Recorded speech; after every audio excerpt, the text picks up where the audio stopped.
Right now we're going to check in with Stormwatch 12 meteorologist Josh Colbreth. We had a chilly morning, or having a chilly morning, but we are seeing a heating curve kind of going into this weekend.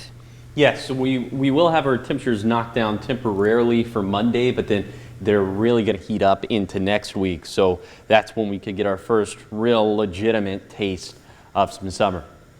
Right now you're taking a live look at talent. This view coming courtesy of the Camelot Theater. We're seeing not completely clear skies, but I think mostly clear skies this morning within the Rogue Valley. Temperatures in our west side valleys are in the mid-40s. We're in the 50s and 60s along the coast in Curry County. And then taking things over to the east of the Cascades, we're in the 20s and 30s. So if you did have to break out the ice scraper for this morning, you'd probably have to do that for either Klamath or Lake County.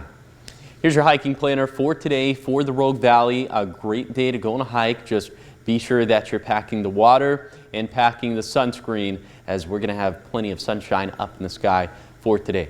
So today's highs will actually be a few degrees above average for this time of the year by anywhere between 3 to 5 degrees. So that means we're going to be in the low to mid 70s to the east of the Cascades. We'll be near 80 degrees for our west side valleys and into the mid 70s for Brookings, because winds will gust out of the north and northeast, and that could put air into the Chetco River Valley. It could sink and compress and warm, and so we're thinking that Brookings is going to be much warmer as opposed to the rest of the Curry County coastline.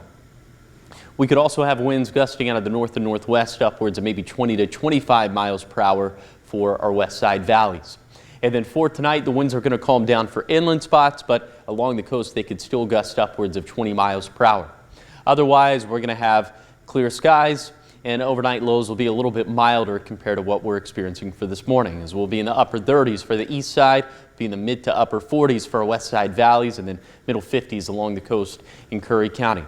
We'll be even warmer for Friday, near 90 degrees, but a little bit cooler for Saturday and Sunday. Much cooler for Monday, as we're going to have a pretty decent chance of some showers. Over a 50-50 chance now for the viewing area, especially along and west of the Cascades. But watch what happens to the temperatures into Tuesday and Wednesday. An immediate rebound. We could be into the mid-90s come time for Wednesday in the Rogue Valley, which would place us at about 15 to 20 degrees above average for this time of the year. Here's a 7-day forecast for the coast. We'll see the Chetco effect finally breaking down by Saturday, and then rain is looking likely for Monday, as we'll be much cooler.